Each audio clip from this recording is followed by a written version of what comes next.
Devika's kitchen റെസിപ്പീസിലേക്ക് സ്വാഗതം. ഇന്ന് ത്രിമധുരമാണ് തയ്യാറാക്കുന്നത്. നമുക്ക് അമ്പലങ്ങളിൽ നിന്നും പ്രസാദമായിട്ട് കിട്ടുന്നതാണ് ഈ ത്രിമധുരം. എളുപ്പം തന്നെ തയ്യാറാക്കാൻ പറ്റിയതാണ്. കുട്ടികൾക്കൊക്കെ വളരെ ഇഷ്ടമുള്ളതാണിത്. അപ്പൊ നമുക്ക് വീഡിയോയിലേക്ക് പോകാം. അപ്പൊ ത്രിമധുരം തയ്യാറാക്കാനായിട്ട് ഞാനിവിടെ 2 പഴമാണ് എടുത്തിരിക്കുന്നത്. പേര് പോലെ തന്നെ 3 മധുരം ചേർന്നതാണ് ത്രിമധുരം. അതിൽ പ്രധാനപ്പെട്ടതാണ് പഴം. ഞാനിവിടെ ഇപ്പം 2 ഞാലിപ്പൂവമ്പഴമാണ് എടുത്തിരിക്കുന്നത്. ഏത് പഴം വെച്ചിട്ട് വേണമെങ്കിലും നമുക്ക് ത്രിമധുരം തയ്യാറാക്കാം. അമ്പലങ്ങളിൽ നിന്ന് കിട്ടുന്ന ത്രിമധുരത്തിൽ കദളിപ്പഴമാണ് ചേർക്കുന്നത്. ഈ പഴം ഒന്നുകിൽ റൗണ്ടായിട്ട് നമുക്ക് മുറിച്ചെടുക്കാം, അല്ലെങ്കിൽ ഒന്ന് നെടുകെ കീറിയിട്ട് 2ആയിട്ട് അങ്ങനെ കട്ട് ചെയ്തിട്ടോ 4ആയിട്ടോ ഏത് രീതിയിൽ വേണമെങ്കിലും നമുക്കിത് കട്ട് ചെയ്തെടുക്കാം. അപ്പോൾ ആദ്യം തന്നെ ഞാൻ പറഞ്ഞോട്ടെ, നിങ്ങൾക്ക് വീഡിയോ ഇഷ്ടമാവുന്നുണ്ടെങ്കിൽ ഒരു ലൈക്ക് ഇടാൻ മറക്കല്ലേ. പിന്നെ ഇതിൽ ചേർക്കുന്ന ചേരുവകൾക്ക് പ്രത്യേകിച്ച് അളവൊന്നുമില്ല. നമ്മുടെ ഇഷ്ടം അനുസരിച്ച് കൂട്ടിയും കുറച്ചും ഒക്കെ എടുക്കാം. പ്രത്യേകിച്ച് ഇത്ര അളവിൽ അങ്ങനെയായിട്ടൊന്നും അല്ല ത്രിമധുരം ഉണ്ടാക്കുന്നത്. അപ്പം ഞാനിവിടെ ആ 2 പഴം ഒന്ന് കട്ട് ചെയ്ത് കൊണ്ടുവന്നിട്ടുണ്ട്. അപ്പോൾ ഇനി ഇതിലേക്ക് നമുക്ക് തേനാണ് വേണ്ടത്. ഞാനിവിടെ ഇപ്പം 2 ടീസ്പൂൺ തേനാണ് ചേർത്ത് കൊടുക്കുന്നത്. തേനും കൂടുതൽ വേണം എന്നുണ്ടെങ്കിൽ കൂടുതൽ ചേർത്ത് കൊടുക്കാം. അപ്പം ഞാനിപ്പം 2 ടീസ്പൂൺ തേൻ ചേർത്ത് കൊടുക്കുകയാണ്. ഇനി ഇതിലേക്ക് അടുത്തതായിട്ട് ചേർക്കുന്നത് കൽക്കണ്ടമാണ്. അപ്പം ഇത്ര കൽക്കണ്ടമാണ് ഞാൻ ഇതിലേക്ക് ചേർത്ത് കൊടുക്കുന്നത്.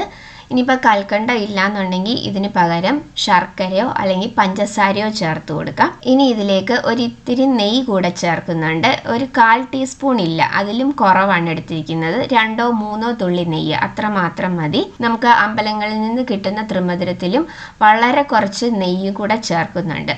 അപ്പം ഇത് ഇത്രയാണ് ഇതിൽ ചേർക്കുന്നത്. ഇനി ഇത് നന്നായിട്ട് എല്ലാം കൂടെ ഒന്ന് മിക്സ് ചെയ്തെടുക്കാം. ഞാനിവിടെ ഇപ്പോൾ വളരെ കുറച്ച് അളവിൽ മാത്രമേ ഉണ്ടാക്കുന്നുള്ളൂ. അപ്പം നമ്മുടെ ഇഷ്ടത്തിന് എത്ര വേണമെങ്കിലും ഈ ഇൻഗ്രീഡിയൻസ് ഒക്കെ കൂട്ടിയും കുറച്ചും ഒക്കെ എടുക്കാം. നന്നായിട്ട് എല്ലാം കൂടെ ഒന്ന് മിക്സ് ചെയ്തെടുക്കാം. വേണം എന്നുണ്ടെങ്കിൽ പഴം ചെറുതായിട്ടൊന്ന് ഉടച്ചിട്ടും ചേർത്ത് കൊടുക്കാം. ഞാനിപ്പോൾ പഴം ഉടച്ചൊന്നും ചേർക്കുന്നില്ല. നന്നായിട്ട് മിക്സ് ചെയ്ത് ഒരു 4-5 മിനിറ്റ് ഒന്ന് മാറ്റി വെക്കുമ്പം ഇത് നന്നായിട്ടൊന്ന് അലിഞ്ഞു വരും. അത് കഴിഞ്ഞിട്ട് നമുക്ക് കഴിക്കാം. വളരെ ടേസ്റ്റി ആയിട്ടുള്ളതാണ്, കുട്ടികൾക്കൊക്കെ ഒത്തിരി ഇഷ്ടപ്പെടുന്നതാണിത്. ഇതിലേക്ക് വേണം എന്നുണ്ടെങ്കിൽ നമുക്ക് കറുത്ത ഉണക്കമുന്തിരി ചേർത്ത് കൊടുക്കാം. ഞാനിപ്പം അതൊന്നും ചേർക്കുന്നില്ല. പിന്നെ ഞാൻ വേറൊരു കാര്യം കൂടെ പറഞ്ഞോട്ടെ, ഈ വീഡിയോ ഞാൻ നേരത്തെ എടുത്തു വെച്ചതായതുകൊണ്ട് ആദ്യം ഇൻട്രോയിൽ പറയാനായിട്ട് പറ്റിയില്ല. ഒരു ബ്രേക്കിന് ശേഷമാണ് ഞാൻ ഇന്ന് ഈ ഒരു വീഡിയോ ഇടുന്നത്. ഞാൻ വീഡിയോ ഇടാതിരുന്ന സമയത്തും എൻ്റെ പഴയ വീഡിയോസൊക്കെ കണ്ട് എന്നെ സപ്പോർട്ട് ചെയ്ത എല്ലാവർക്കും ഒരുപാട് താങ്ക്സ്. തുടർന്നും നിങ്ങളുടെ എല്ലാവരുടെയും സപ്പോർട്ട് ഉണ്ടാവണം. അപ്പോൾ ഈ വീഡിയോ എല്ലാവർക്കും ഇഷ്ടപ്പെട്ടു എന്ന് വിശ്വസിക്കുന്നു. ഇഷ്ടപ്പെട്ടിട്ടുണ്ടെങ്കിൽ ലൈക്ക് ചെയ്യാനും ഷെയർ ചെയ്യാനും സബ്സ്ക്രൈബ് ചെയ്യാനും മറക്കരുത്. പിന്നെ നിങ്ങളുടെ സജഷൻസും അഭിപ്രായങ്ങളും എല്ലാം കമൻസിലൂടെ അറിയിക്കണം. ഇതുപോലെ തന്നെ എളുപ്പത്തിൽ തയ്യാറാക്കാൻ പറ്റിയ പഞ്ചാമൃതത്തിൻ്റെ വീഡിയോ ഞാൻ നേരത്തെ ഇട്ടിട്ടുണ്ട്. അതിൻ്റെ ലിങ്ക് ഡിസ്ക്രിപ്ഷനിൽ കൊടുത്തേക്കാം. അതുപോലെ തന്നെ നെയ്പായസം, പാൽപ്പായസം ഇതിൻ്റെയൊക്കെ വീഡിയോസ് ഇട്ടിട്ടുണ്ട്. അതിൻ്റെ ലിങ്ക് ഡിസ്ക്രിപ്ഷനിൽ കൊടുത്തേക്കാം.